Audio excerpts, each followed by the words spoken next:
Muy bien. Entonces, si se acuerdan, en el prólogo hemos visto varios conceptos que son claves para el Evangelio de Juan.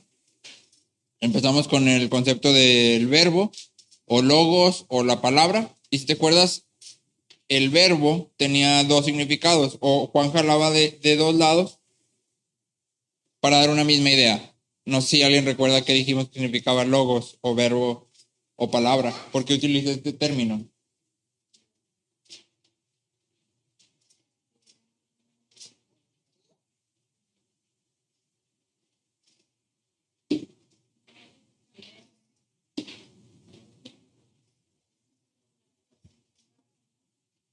Ajá, logos significa la palabra. Nuestros Biblias lo traducen como verbo, pero significa palabra. Entonces decíamos que Juan jala de dos lados para dar una idea. Primero, hacia los griegos, Juan dice logos, para los griegos era el principio ordenador del universo, era lo que originaba el universo y aparte le daba forma y lo mantenía funcionando. Entonces, cuando alguien dentro de la cultura helénica, griega, leyera el logos, en el principio era el logos, ¿a dónde lo está apuntando? Hacia el punto donde todo inicia, hacia el lugar donde todo el universo se genera y aparte ese mismo principio ordena y mantiene todas las cosas funcionando, ¿sí? Pero también veíamos que logos tiene un trasfondo en el Antiguo Testamento, ¿sí? En donde cualquier judío que leyera esta palabra sería inmediatamente llevado a lo que el Antiguo Testamento llama la palabra de Jehová, ¿sí? Entonces veíamos en el Antiguo Testamento que cuando hablamos de la palabra de Jehová, ¿sí? Hablamos de aquello que crea, que ordena, que salva, ¿sí? Enviaste tu palabra y lo salvaste, ¿te acuerdas que leíamos en el Salmo? ¿Sí? Entonces, cuando hablamos de logos, hablamos de estas dos cosas, aquello de donde se origina todo, pero también aquella expresión de Dios mismo, ¿sí? ¿Te acuerdas que leíamos también que de la abundancia del corazón habla la boca? Y entonces decíamos, la idea es que nuestras palabras expresan nuestro ser. Lo que tú y yo hablamos expresan lo que somos. Entonces, cuando hablamos de la palabra de Dios, esa palabra expresa lo que Dios es. ¿Sí? Luego más adelante pasamos por algunos otros conceptos como la parte de tiniebla, la parte de luz, la parte de vida. Sí, que decíamos que en vida hablamos que toda la vida es de Dios. En realidad Dios es el único que tiene vida en sí mismo. De ahí en más, todas las criaturas y todos los seres humanos que están vivos lo están porque Dios da de su vida, ¿sí? Y obviamente hay diferentes clases de vida. Hablamos de vida física, pero también hablamos de vida eterna, ¿sí? Que esa solo es concedida a aquellos que vienen a Cristo, ¿sí? Luego avanzamos un poquito más y te acuerdas, checamos qué significa mundo y decíamos que mundo puede tener algunos significados diferentes, pero el principal y el más utilizado en Juan es mundo, es el sistema que está en contra de Dios, ¿sí? El sistema creado en contra de Dios, ¿sí? Entonces, cuando llegamos, por ejemplo, a Juan 3:16, de tal manera amó Dios al mundo, no es tanto el énfasis de Juan decir mucha extensión, sino el amor de Dios es de una calidad tan grande que ama a aquello que está en total rebeldía contra él, ¿sí? Ya después hablamos acerca de cuando Jesús viene, en el versículo 10, si recuerdas, Él estaba en el mundo y el mundo fue hecho por medio de Él y el mundo no lo conoció, ¿sí? Y hablábamos de esta parte de que el orden creado sí reconoció a Jesús. Lo que no reconoció a Jesús fue los hombres en rebeldía. Ellos no reconocieron a Jesús, ¿sí? Y la semana pasada estuvimos hablando acerca de que somos nacidos de la voluntad de Dios, no de sangre, ni de carne, ni de voluntad de hombres, sino por la voluntad de Dios, ¿sí? Spurgeon dice, el pecado corre en la sangre, la gracia no, ¿sí? O sea, el pecado es heredado por sangre, la gracia no. Entonces, hoy vamos a terminar y vamos a leer del 14 al 18, si me acompañan vamos a leer y luego ya vamos desglosando. Dice versículo 14, el verbo se hizo carne y habitó entre nosotros y vimos su gloria, gloria como del unigénito del Padre, lleno de gracia y de verdad. Juan dio testimonio de él y clamó, este era del que yo decía, el que viene después de mí es antes de mí porque era primero que yo. Pues de su plenitud todos hemos recibido y gracia sobre gracia, porque la ley fue dada por medio de Moisés, la gracia y la verdad fueron hechas realidad por medio de Jesucristo. Nadie ha visto jamás a Dios. El unigénito Dios que está en el seno del Padre, Él lo ha dado a conocer. Entonces, en estos últimos 4 versículos del prólogo, otra vez aparece el término verbo o logos, y es importante que repasemos lo que Juan ya nos ha dicho acerca de este verbo. ¿Te acuerdas? Primero nos dijo que el verbo existía junto con Dios, esto en el versículo 1. En el principio ya existía el verbo, si el verbo existía con Dios desde el principio. Después se nos dijo que el verbo era vida y era luz, ¿sí? Después se nos presentó el verbo como viniendo al mundo, pero siendo desconocido, ¿sí? Por aquellos que había creado. Entonces, en los primeros versículos del prólogo, lo que Juan hace es establecer quién es el verbo. Si el verbo es Dios mismo, el verbo existía con Dios desde el principio, el verbo es la vida, el verbo es la luz, ¿sí? Y una vez que ya hemos entendido quién es el verbo, ahora sí venimos a esto donde el prólogo llega a su clímax y también llega a su cierre, ¿sí? Entonces, en el pasaje vamos a ver 5 cosas, pues podríamos desglosarlo más, pero vamos a ver 5 cosas. 1, vamos a ver la encarnación explícitamente mencionada, explícitamente expresada, ¿sí? 2, vamos a ver la gloria de Dios en el verbo.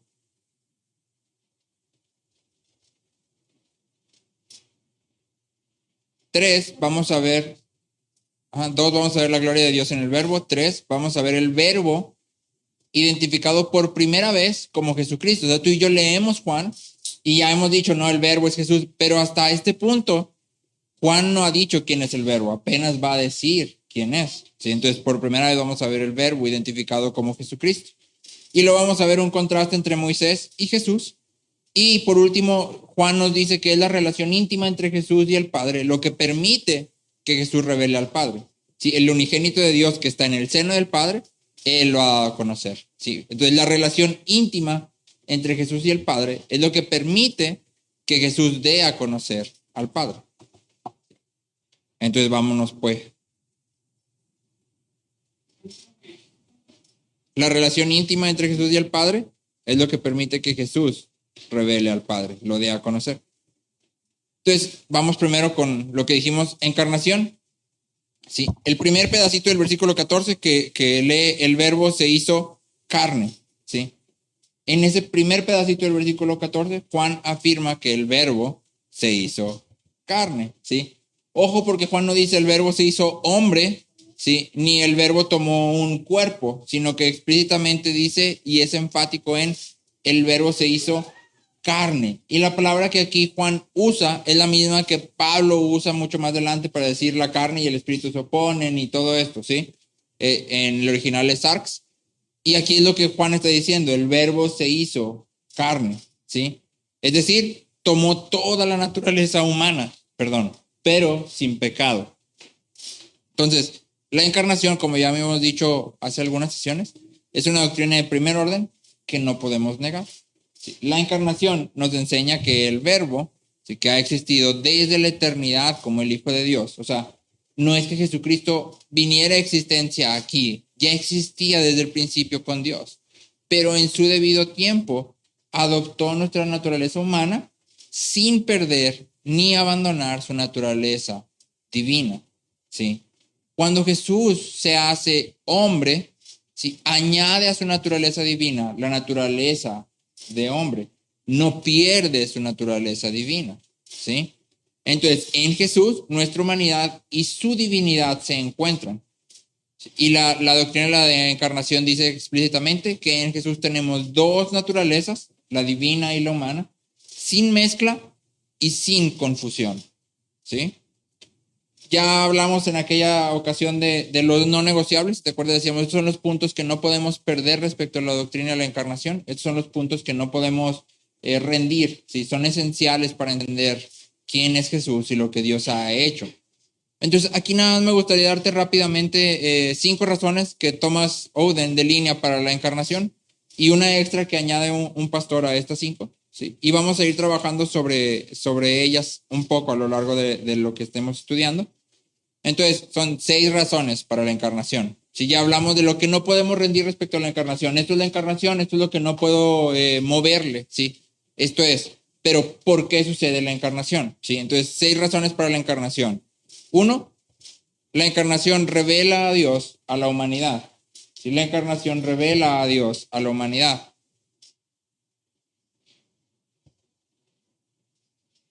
2, la encarnación nos provee de un sumo sacerdote que puede entender nuestra debilidad.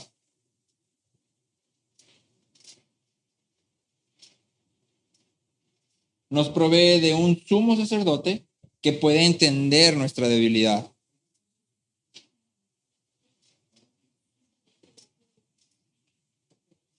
Tres, puede entender nuestra debilidad. 3, la encarnación muestra el modelo de la vida humana plena.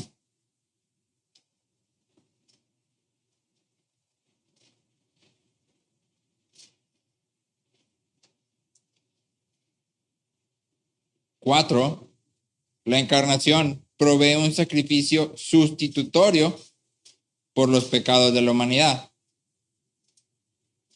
La encarnación provee un sacrificio sustitutorio por los pecados de la humanidad. No sé si recuerdas, hace tiempo también lo pasamos, en Ezequiel leímos que solo un hombre puede pagar por los pecados del hombre. ¿Sí? Entonces, todos los sacrificios que veíamos en el Antiguo Testamento, evidentemente el Antiguo Testamento lo marca, no eran suficientes porque tenías que estar a cada rato ofreciendo sacrificios. ¿Sí? No era un sacrificio suficiente. La encarnación provee este sacrificio sustitutorio suficiente. ¿Sí? 5, la encarnación sucede para destruir las obras del diablo.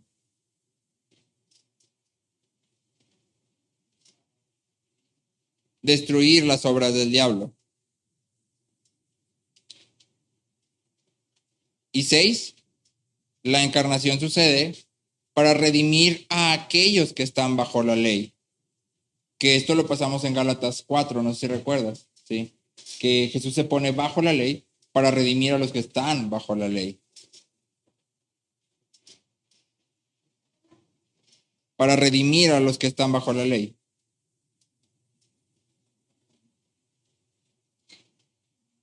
Entonces, esos son 6 razones para la encarnación, 6 propósitos que podemos ver cumplidos en la encarnación, ¿sí?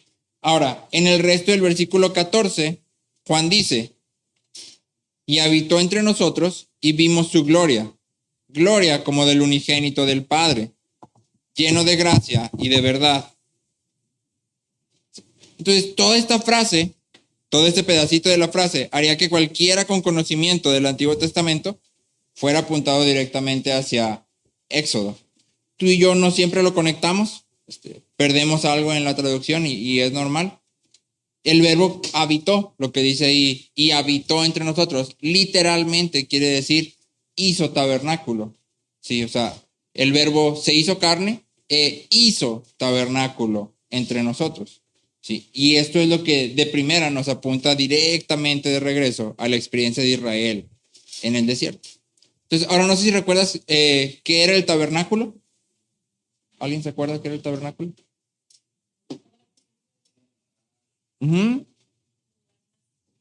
El tabernáculo. Ajá. Ok, el tabernáculo era una tienda gigantesca, donde el pueblo se encontraba con Dios y estaba conformada por varias partes. Sí, el patio, el lugar santo, el lugar santísimo, y era el lugar donde la presencia de Dios posaba en medio del pueblo. Sí. Entonces, en el Antiguo Testamento, el pueblo se acercaba a Dios acercándose a la tienda. Sí. Tú hablabas con Dios, o el sumo sacerdote se acercaba a Dios a ofrecer sacrificios acercándose a esta tienda, ¿sí? Nosotros nos encontramos con Dios en Jesús. Él es el verdadero tabernáculo. Él es nuestro sumo sacerdote y Él es nuestra tienda de reunión, ¿sí? Spurgeon dice, hay un lugar en el que Dios aún se encuentra con el hombre y tiene comunión con él. Ese lugar es la persona de Jesucristo, en quien toda la plenitud de la deidad reside corporalmente. Entonces, si tú y yo queremos acercarnos a Dios, hay un lugar al que debemos ir, a Jesús. Jesús es nuestra tienda de reunión, ¿sí? Jesús es nuestro lugar de encuentro con Dios mientras andamos en este desierto al que llamamos planeta Tierra, vida terrenal, ¿sí? Y vamos de camino a la tierra prometida. ¿Cuál es nuestra tierra prometida? Exactamente, la vida allá con él, ¿sí? Ahora, el Antiguo Testamento también nos dice dónde debía de estar este tabernáculo, esta tienda de reunión. Sí, acompáñame por favor a Números 2:17. Números 2:17. Si alguien lo tiene, lo puede leer. Números 2:17. Luego, y al tabernáculo de reunión con el campamento de los levitas, en medio de los campamentos, en el orden del santo. Así no estará cada uno de sus compañeros. Irá en medio de los campamentos. Es decir, el tabernáculo siempre debía estar al centro de todas las tribus, ¿sí? De esta manera, Cristo también debe ocupar el centro en todas las áreas de nuestra vida, ¿sí? Richard Phillips dice, al igual que el tabernáculo, Jesús debe ser el centro en todo lo que hacemos, creemos y esperamos. ¿Sí? Entonces tú y yo debemos de pasar cada decisión, cada actitud, cada proyecto, cada sueño, cada ambición, todo lo que tú y yo hagamos, digamos, pensemos en hacer, debe de ser pasado por el filtro del evangelio, ¿sí? Todo debe de pasar por el filtro del evangelio, siempre dejando ver que Cristo es el centro, ¿sí? Pero no nada más nos lleva a Jesús es el tabernáculo, sino que el resto del versículo habla acerca de la gloria. No sé si te diste cuenta, dice, vimos su gloria, gloria como del unigénito del Padre. ¿Sí? Entonces me gustaría que me acompañaras a Éxodo 33. ¿Sí? Vamos a ir a Éxodo 33 y te voy a hacer como un resumen muy rápido de lo que ha pasado hasta aquí, hasta Éxodo 33. ¿Sí? No sé si gustas acompañarme así como dándole vueltas a tu Biblia en los capítulos. Si no, yo de todas formas te voy platicando. Si te regresas hasta Éxodo 24, ¿sí? En Éxodo 24, el pacto de Dios con Israel es ratificado. Es decir, ya se les había dado, pero en Éxodo 24 es ratificado, ¿sí? Y Moisés sube al monte para recibir instrucciones de Dios. Sí, entre estas instrucciones recibe las tablas de los 10 mandamientos y muchas más. De hecho, desde Éxodo 24 hasta Éxodo 31, son todas las instrucciones que Dios le da a Moisés. En Éxodo 32, lo que vemos es que Moisés se tarda mucho en el monte. Y entonces el pueblo le pide a Aarón que les haga un becerro de oro. ¿Sí? Y Aarón cae ante la presión o por lo que tú quieras y hacen un becerro de oro y adoran al becerro. Entonces Moisés baja del monte y trae juicio al pueblo. ¿Sí? Muchos mueren. Y después vuelve a subir al monte, ¿sí? Para buscar el perdón de Dios. En el capítulo 33, en los versículos 12 al 23, Moisés intercede por el pueblo y ruega que Dios vaya con ellos. ¿Sí? Moisés dice, si tú no vas con nosotros, no nos hagas ir a ninguna parte. ¿Sí? O sea, la presencia de Dios es esencial en lo que están haciendo. Entonces, en este capítulo 33 vamos a ver que ya que Moisés ha hallado favor ante los ojos de Jehová, que es la respuesta que Dios le da, Dios le asegura a Moisés que su presencia irá con el pueblo. ¿Sí? Y en el versículo 16, Moisés pide una señal como garantía de la promesa. ¿Sí? Moisés pide una señal. Entonces, acompáñame ahí, alguien que me lea por favor el versículo 16 de Éxodo 33. Adelante. Pues en que se conocerá que he hallado gracia ante tus ojos, yo y tu pueblo. ¿No es acaso en que tú vayas con nosotros para que nosotros, yo y tu pueblo, nos distingamos de todos los demás pueblos que están sobre la superficie de la tierra? Exactamente, sí. Entonces, Moisés pide una señal. ¿Qué señal pide? Acompáñame adelantito, versículos 18 y 19. Dice, entonces Moisés dijo, te ruego que me muestres tu gloria. Y el Señor respondió, yo haré pasar toda mi bondad delante de ti y proclamaré el nombre del Señor delante de ti. Entonces, aquí hay una clave importante, ¿sí? Y quiero que la mantengas en tu mente y que de hecho la mantengas en tu corazón porque te va a ayudar conforme vas leyendo la Biblia. Pero es, Moisés pide que le muestre su gloria y la respuesta de Dios es, te voy a mostrar mi bondad y voy a proclamar mi nombre. Entonces, Dios conecta explícitamente su gloria con dos cosas. ¿Cuáles dos? Su bondad y su nombre, ¿sí? Su bondad habla de su relación hacia las criaturas de afuera, ¿sí? Cómo Dios se relaciona con los seres humanos y con el mundo creado. Y su nombre, como ya lo hemos visto en estas últimas semanas, habla de quién es Él, su naturaleza, ¿sí? Quién es Él hacia adentro. Ahora vamos al capítulo que sigue, ¿sí? Capítulo 34. Y vamos a ver qué es lo que Moisés ve. O sea, Dios le dice, voy a hacer que pase toda mi bondad y voy a proclamar mi nombre, ¿ok? Pero ¿cómo se ve eso? ¿Qué fue lo que Moisés vio? Y en el capítulo 34 vamos a leer versículos 5 al 7. Y dice, el Señor descendió en la nube y estuvo allí con él mientras éste invocaba el nombre del Señor.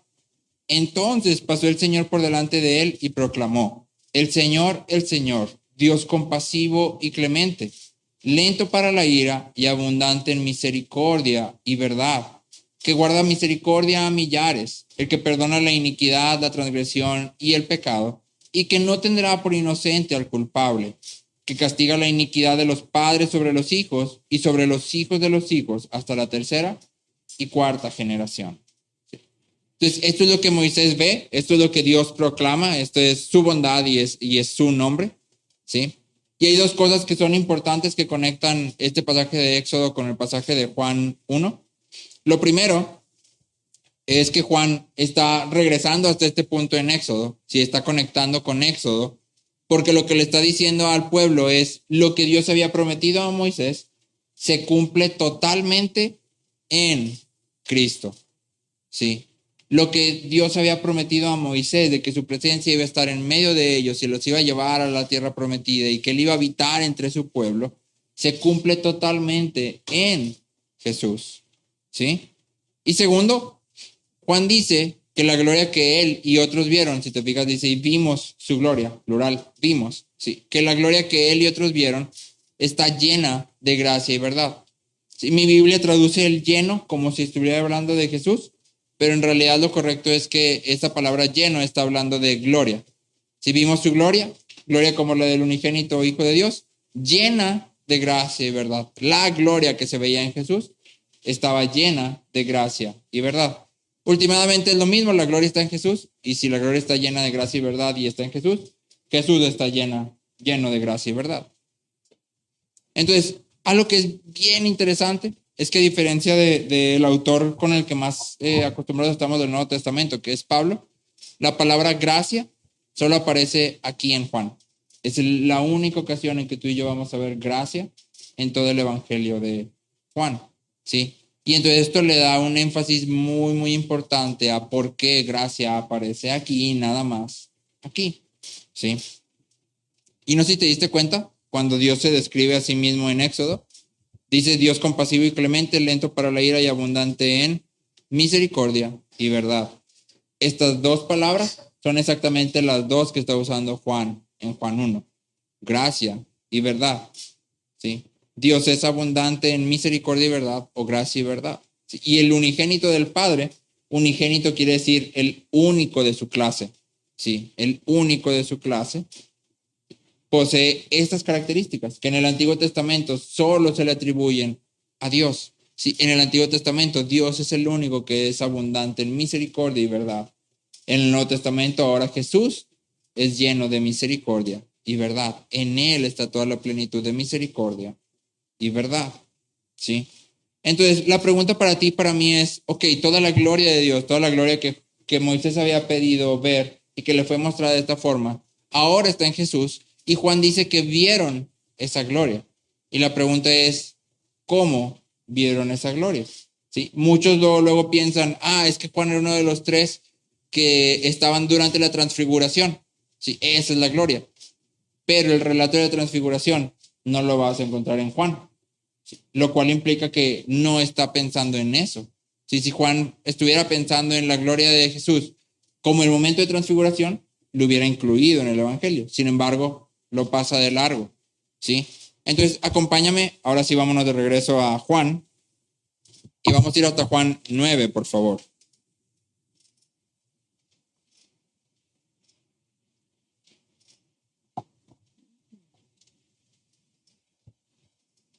Y vamos a leer versículos 32 y 33. Juan 9, versículos 32 y 33. Dice, desde el principio jamás se ha oído decir que alguien abriera los ojos a un ciego de nacimiento. Si éste no viniera de Dios, no podría hacer nada. Entonces Juan dice en repetidas ocasiones que la gloria de Jesús se mostró a través de sus obras. ¿Sí? Obras que nadie hubiera podido hacer, salvo que viniera de Dios. ¿Sí? Y por eso cogí este versículo en específico. ¿Sí? Desde el principio jamás se ha oído decir que alguien abriera los ojos de un ciego de nacimiento. ¿Sí? Nunca había sucedido esto. Lo cual implica que si Jesús lo pudo hacer, solo hay una razón por la que puede. Y viene de Dios. No hay nada, no hay ninguna otra posibilidad. Viene de Dios. Sí, está mostrando su gloria. Pero para Juan y para Pablo y para todos los escritores del Nuevo Testamento, la máxima expresión de la gloria no fueron sus milagros. ¿Sí? Tú y yo asociamos generalmente gloria con una persona que sobresale de la multitud. ¿Sí? Con alguien que tiene ideas muy extraordinarias y que logra llevarlas a cabo y que entonces se distingue de todos los demás y puede llegar a un lugar de prominencia, de poder, de fama. ¿Sí? Eso es lo que tú y yo asociamos con gloria. ¿Sí? Pero en realidad, en la Biblia, Jesús muestra su gloria al sufrir por nosotros y en nuestro lugar. Te voy a leer esta cita, está un poco larga, pero es un resumen de el ministerio de Jesús y está hecha por Leon Morris, que es uno de los comentaristas. Y dice, fíjate bien, Jesús le predicó a un poco de gente en una provincia al exterior de un imperio que desapareció hace mucho. Aún ahí, en ese lugar donde estaba, no estaba frecuentemente en la capital, sino en áreas remotas. Enseñó a unas cuantas personas, llamó a unos cuantos discípulos, hizo un número incierto de milagros porque no sabemos cuántos hizo, se ganó muchos enemigos, fue traicionado por uno de sus seguidores, abandonado por otro y murió en la cruz. ¿Dónde está la gloria? ¿Cuál es la gloria de Jesús? Este es un resumen fiel, si quieres corto, pero fiel de lo que vemos en los evangelios. Sí. La gloria de Jesús está en la vida obediente que vivió. Acompáñame adelante a Juan 17.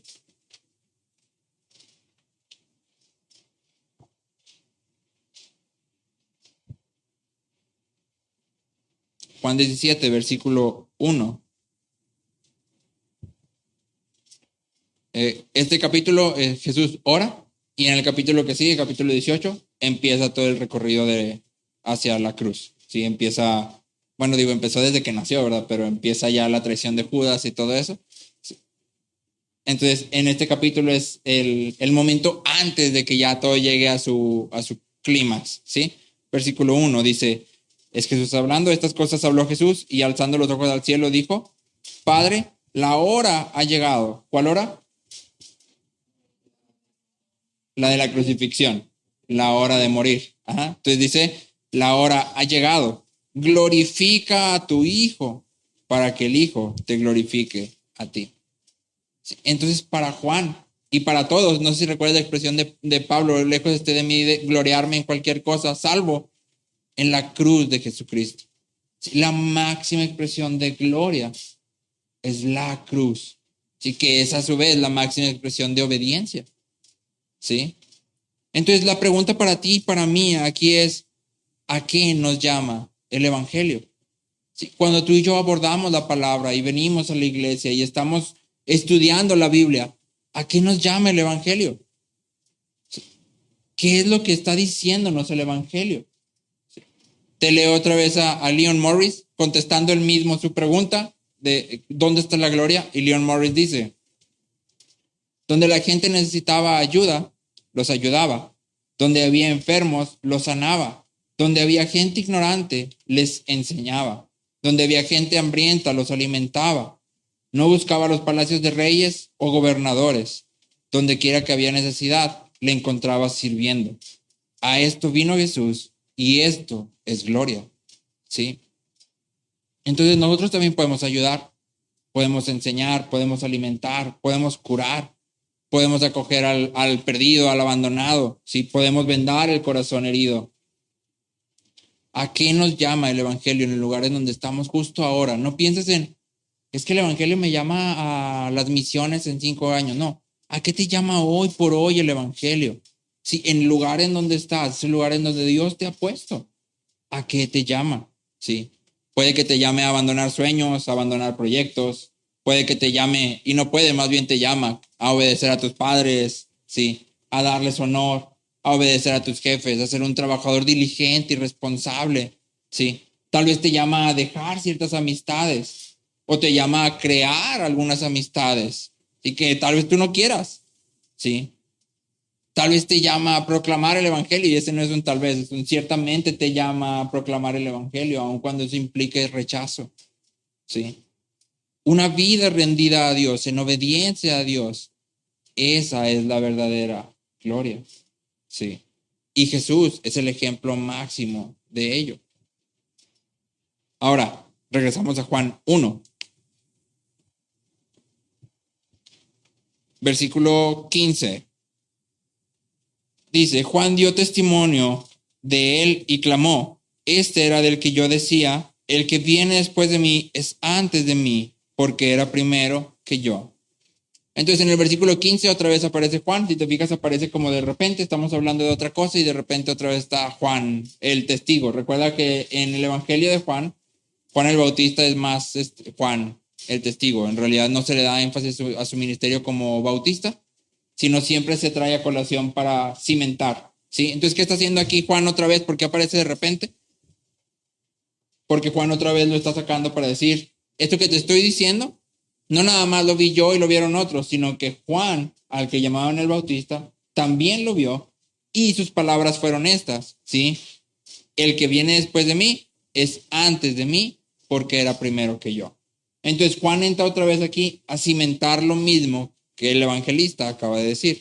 Sí, igual que la ocasión anterior que encontramos a Juan el testigo, su función era exactamente la misma. Juan hace una declaración y luego introduce a Juan el Bautista / testigo para decir, aquí puedes cimentarlo. Si pasó y no soy el único que te lo dice. ¿Sí? Entonces, en esta frase de Juan el Bautista que vamos a ver más adelante, primero que yo, no nada más es prioridad temporal, porque de hecho se nos dice que Juan era 6 meses mayor que Jesús. ¿Sí? Entonces, primero que yo no nació primero que yo, sino era mucho antes que yo, porque él desde el principio existía, pero además es mayor que yo. Acuérdate que en la cultura que estamos hablando aquí, el que era mayor de edad era el mayor en autoridad. Y Juan dice, no, él es primero que yo, no nada más porque existía antes que yo, sino también porque su autoridad es mucho más grande que la mía. ¿Sí? Entonces, ahora vamos a los versículos 16 al 18. Y los versículos 16 al 18 en realidad forman un comentario del versículo 14. ¿Sí? Así que vamos a abordar primero los versículos 16 y 17. ¿Sí? Los versículos 16 y 17. Si alguien me ayuda a leerlos, por favor.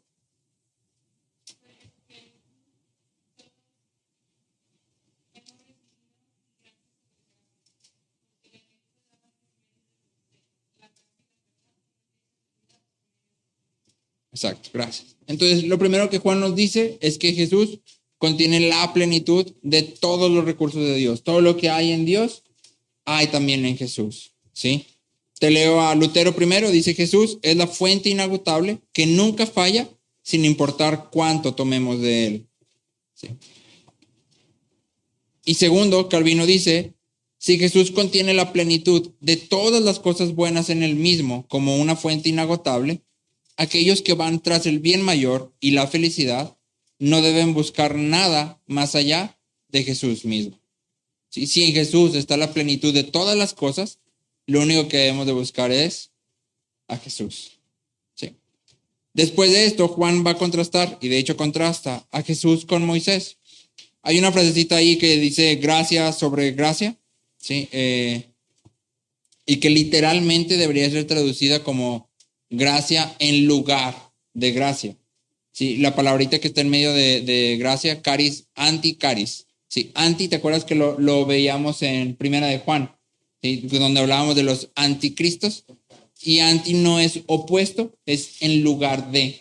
¿Sí? Entonces, cuando hablábamos en Primera de Juan de los anticristos, decíamos los anticristos es todos aquellos evangelios que se ponen en lugar del evangelio, si no en contra, porque no es que vayan en oposición, sino que se hacen pasar por, ¿sí?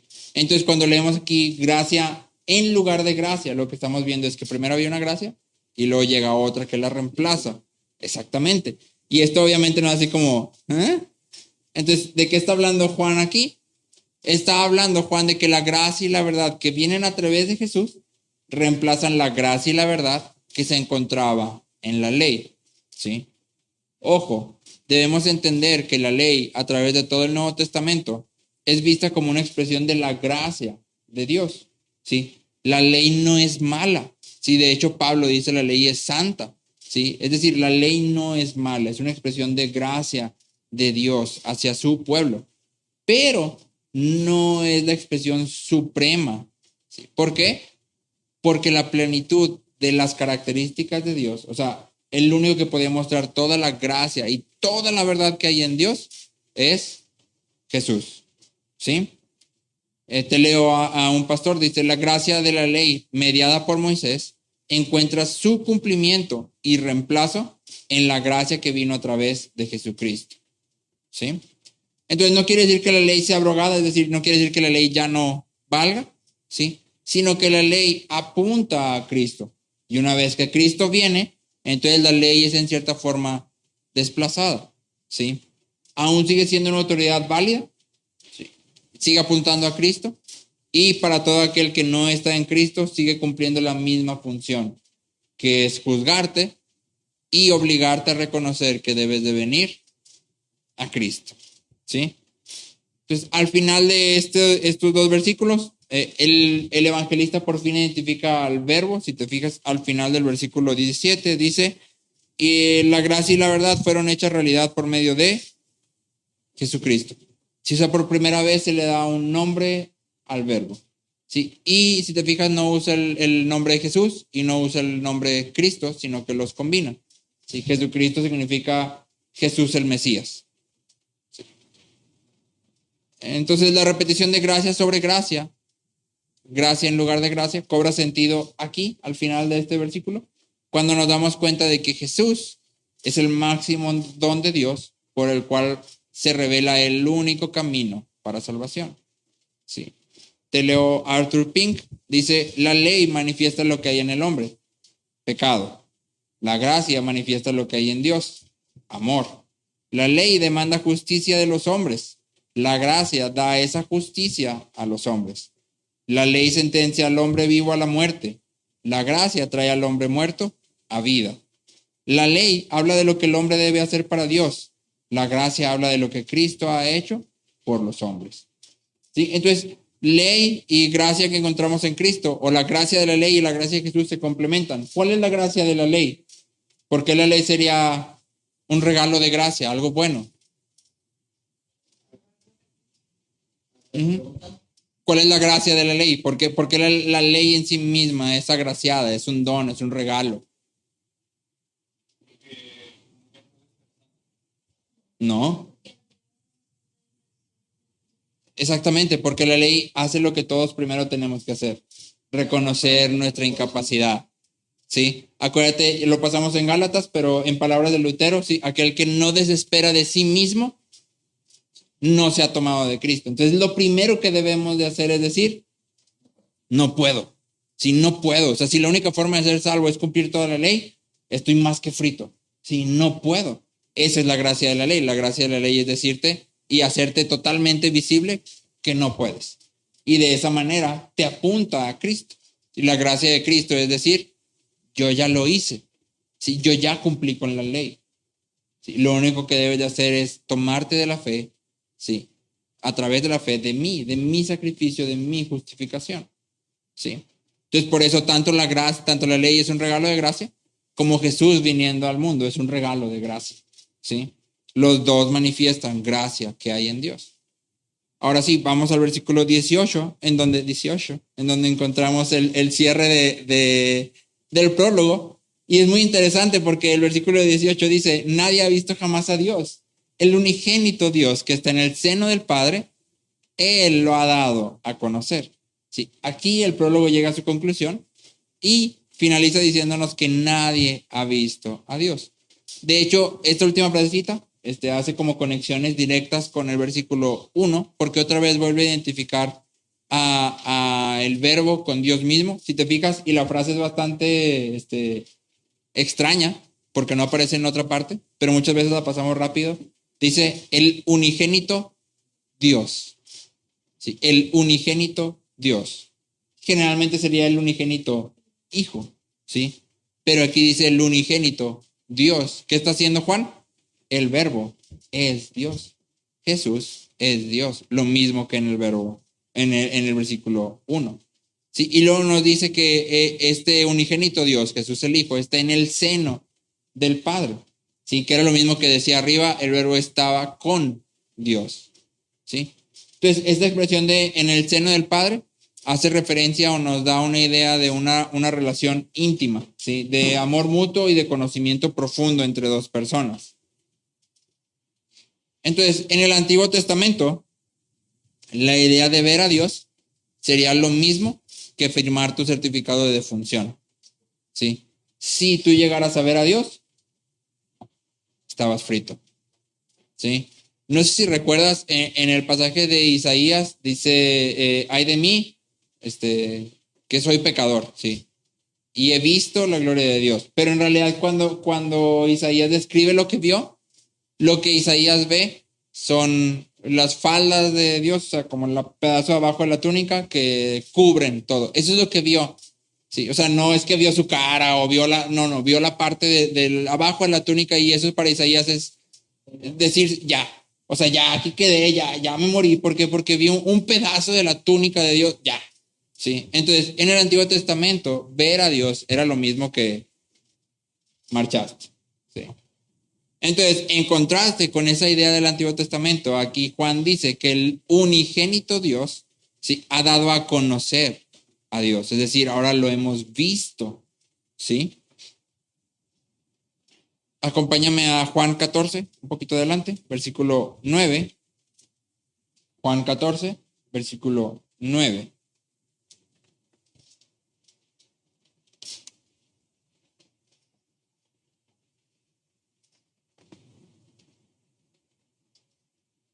Es Jesús y dice en el último pedacito, si no me equivoco, el que me ha visto a mí, ha visto al Padre. Sí, el que me ha visto a mí, ha visto al Padre.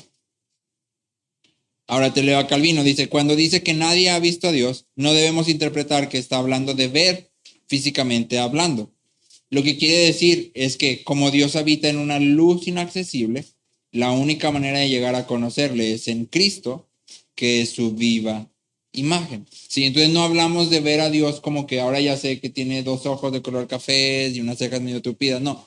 Hablamos de quién es Él. ¿Sí? Entonces, cuando abordamos los evangelios y vemos la forma en que Jesús se relaciona con la gente que le rodea y lo que Él hace y dice, estamos viendo la misma naturaleza de Dios. Jesús es Dios, ¿sí? Y aquí me gustaría que regresáramos a Éxodo. Entonces, vete de regreso hasta Éxodo, capítulo 34.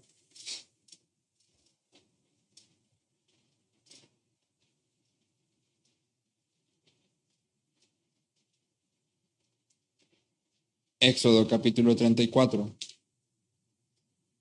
Y vamos a leer los mismos versículos que leímos ahorita, que son versículos 6 y 7.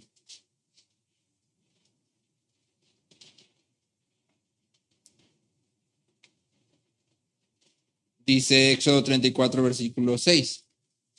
Entonces pasó el Señor delante de él Moisés, y proclamó, el Señor, Dios compasivo y clemente, lento para la ira y abundante en misericordia y verdad, que guarda misericordia a millares, el que perdona la iniquidad, la transgresión y el pecado, y que no tendrá por inocente al culpable, que castiga la iniquidad de los padres sobre los hijos y sobre los hijos de los hijos hasta la tercera y cuarta generación.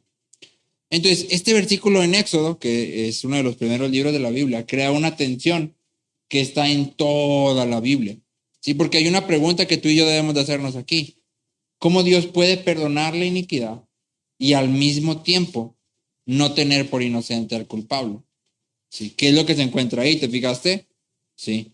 El que perdona la iniquidad, la transgresión y el pecado, y que no tendrá por inocente al culpable. Entonces, ¿cómo Dios puede hacer estas dos cosas al mismo tiempo? ¿Cómo puede perdonar, pero al mismo tiempo no tener por inocente al culpable? ¿Sí? ¿Cómo? La respuesta es la cruz. En la cruz vemos la gloria de Dios. ¿Sí? Gloria que dijimos está llena de gracia y verdad. ¿Sí? La bondad de Dios, aquello con lo que Dios mismo conecta su gloria, la bondad de Dios no es solo un sentimiento bonito. ¿Sí? No es solo algo así, ay, es que Dios es bien bondadoso. La bondad de Dios es algo que es justo y altamente costoso. Por eso cuando hacemos la pregunta, ¿cuánto cuesta la gracia? ¿Sí? La mayoría de nosotros contestaría muy rápido, ¿la gracia es gratis? No, no es gratis. La gracia es costosa, ¿sí? Muy costosa. Entonces, es justo esta bondad lo que lleva a Cristo a la cruz. Y la cruz es la manera en que debe de ser. ¿Por qué? Porque esta bondad, esta gloria está llena otra vez de gracia y verdad. Llena de gracia en el sentido de que nos extiende perdón, nos extiende salvación, ¿sí? Pero también está llena de verdad, que quiere decir fidelidad. ¿Fidelidad hacia quién? Hacia Dios mismo. ¿Sí? Dios dijo, la paga del pecado es muerte. Y por lo tanto la paga del pecado es muerte. ¿Sí? Entonces, para extender gracia, Él mismo debe pagar el precio del pecado que su santidad demanda. ¿Sí? Por eso decimos que la gloria de Dios, su bondad está llena de gracia y de verdad. ¿Sí? Nos da aquello que no merecemos, pagando aquello que nosotros hemos ganado. ¿Sí? Hemos ganado muerte porque todos hemos pecado. Pero Él paga el precio y luego nos extiende perdón. Eso es gracia y verdad. ¿Sí? En Dios, en Jesús, Dios cumple su pacto con su pueblo. Borra el pecado, la transgresión, la iniquidad. Y al mismo tiempo no deja al culpable sin castigo. Al mismo tiempo no tiene por inocente al culpable. En Jesús encontramos las dos cosas. Por eso decimos que la cruz es la máxima expresión de la gloria de Dios. En la cruz el amor de Dios y su justicia se encuentran. Su salvación y su juicio se encuentran. Sí. Ahora, nosotros no hemos visto la gloria de Jesús al igual que Juan. Es decir, ninguno de nosotros puede decir, es que yo vi a Jesús cuando anduvo aquí y vi su gloria. Pero la Biblia me enseña que hay otra forma en que tú y yo y toda la humanidad puede ver la gloria de Jesús.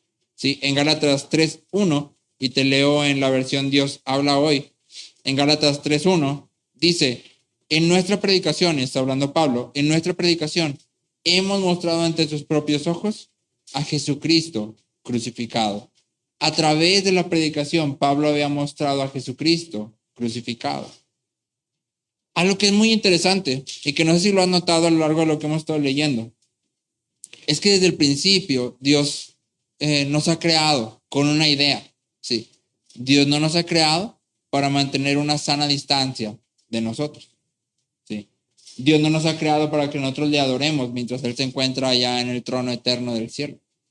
Desde el principio la intención de Dios ha sido la de habitar en medio de su pueblo. Sí. Si te regresas a Génesis 1 y 2, si te acuerdas dijimos Dios planta un jardín, pero Dios aparte dice que se paseaba por el jardín. Sí, es decir, Dios descendía y andaba en el jardín junto con Adán y Eva. Sí. Adán y Eva pecan y bueno, Dios se retira, ya no pueden estar en el jardín. No quita su comunión, sigue habiendo una comunión. Pero luego un poco más adelante llegamos al pacto de Sinaí, ¿sí? Y Dios otra vez manda hacer un tabernáculo para que su presencia pueda estar en medio de su pueblo. Entonces la intención repetida de Dios a través de toda la Biblia es habitar en medio de su pueblo. ¿Sí? Él nos ha creado para habitar junto con nosotros. ¿Sí? Él nos ha creado para habitar en medio de nosotros. Entonces no es un accidente que estos versículos del 14 al 18 estén justo después de los versículos 12 y 13. Digo, no porque sean números, sino más bien porque los versículos 12 y 13, ¿qué describen? ¿Te acuerdas que platicábamos la semana pasada? Los versículos 12 y 13 describen el nacer de nuevo, ¿sí? Y dicen que nacemos de nuevo a través de la voluntad de Dios, ¿sí? Y luego el versículo 14 describe el ver la gloria del Hijo de Dios. Es decir, cuando tú y yo podemos ver la gloria de Jesús, es porque hemos nacido de nuevo. ¿Sí? Y ese nuevo nacimiento nos permite verle, ver su gloria y tomarnos de él. De hecho, esta es una idea que vas a ver en Juan repetidas veces. ¿Sí? Aunque Juan dice, vimos su gloria, a lo largo del evangelio te vas a dar cuenta que no todos veían la gloria de Jesús. A pesar de que sus obras la manifestaban claramente, no todos veían la gloria. Sí, porque es necesario primero un nuevo nacimiento. Sí. Entonces, cuando somos nacidos de nuevo, podemos ver la gloria de Jesús y entonces podemos tomarnos de Jesús. ¿Sí? Entonces conectamos, ¿no? Yo necesito ver la gloria de Jesús y para ver la gloria de Jesús necesito ser nacido de nuevo. Pero para ser nacido de nuevo necesito ver a Jesús. Es como un círculo. ¿Cómo veo a Jesús hoy por hoy? ¿Cómo la gente puede ver a Jesús? ¿Cómo podemos exponer a Jesús? A través de la predicación del Evangelio. Sí, a través de la predicación del Evangelio, tú y yo exponemos a Cristo. Sí, y la gente puede verle y entonces puede venir. Acompáñame por favor a Santiago 1:18. Santiago 1:18.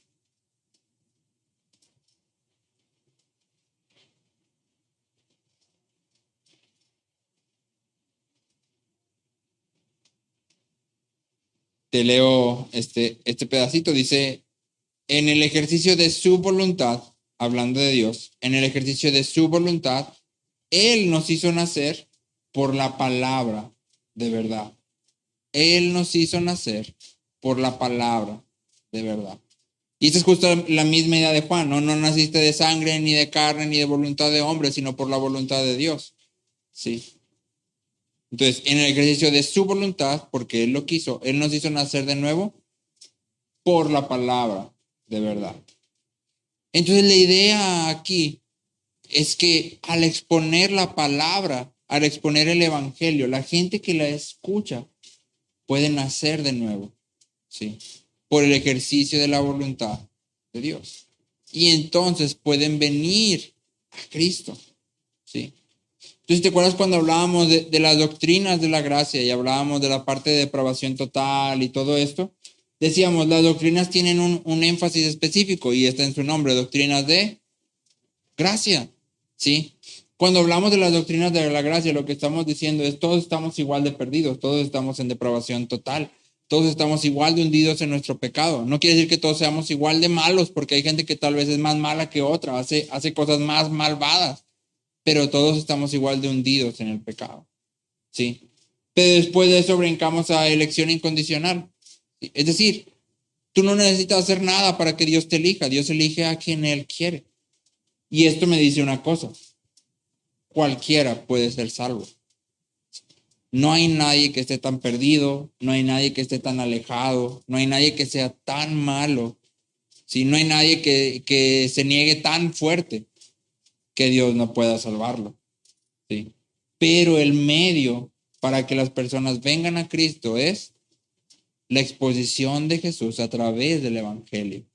Las personas necesitan ser expuestas al Evangelio, al igual que tú y yo, ¿sí? Entonces, cuando ellas son expuestas al Evangelio, no importa que tú digas, no, esta persona es la más mala del universo. Nunca he conocido una persona tan mala o tan amargada o tan lastimada o tan... No importa. Dios puede salvarlo. Porque te salvó a ti, me salvó a mí y estábamos en depravación total, sí, completa. Por lo tanto, puede salvar a cualquiera, al que Él quiera lo puede salvar a través de la exposición de la palabra. Entonces aquí la idea es, si tú y yo no estamos predicando el evangelio, ¿cómo va a venir la gente? Es lo mismo que dice Pablo en Romanos. ¿Y cómo irán si nadie predica? Entonces tú y yo tenemos un llamado específico del evangelio. Hay varios que son muy claros. Tesalonicenses dice, esta es la voluntad de Dios para ustedes, su santificación. Sí.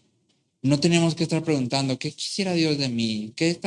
¿Cuál es el plan de Dios para mi vida? ¿O cuál es el llamado de...? El llamado es explícito y claro. Sí. 1, santificación. 2, Dios nos ha puesto como embajadores. Pablo dice otra vez en Corintios, que es como si Dios rogara a través de nosotros. Reconcíliense con Dios. Nuestro llamado es el de exponer el evangelio para que la gente pueda venir a Cristo. Sí, nuestro llamado es el de exponer a Cristo públicamente crucificado para que la gente pueda ver la gloria del Hijo de Dios, pueda ver el amor y la justicia de Dios que se encuentran en la cruz y entonces puedan venir. ¿Sí? Ahora, si alguno de los que estamos aquí, hoy por hoy estamos viendo en Jesús y en la cruz la gloria de Dios, esa es la señal de que debemos de venir a Jesús. ¿Sí? Todos los días tú y yo debemos de rendir nuestra vida ante el Evangelio. No es una acción de una vez, es cada día. Y cada día debo voltear a ver la cruz y ver en la cruz el amor y la justicia, ¿sí? La gracia y la verdad. Y acercarme a Jesús y acercarme a Dios confiadamente, porque en Jesús tengo esa habilidad, tengo esa capacidad, puedo hacerlo. ¿Sí? Puedo acercarme confiadamente, como dice el autor de Hebreos. ¿Sí? En Jesús encontramos todo el amor y toda la justicia de Dios. En Jesús hay plenitud. En Jesús habita toda la bondad de Dios.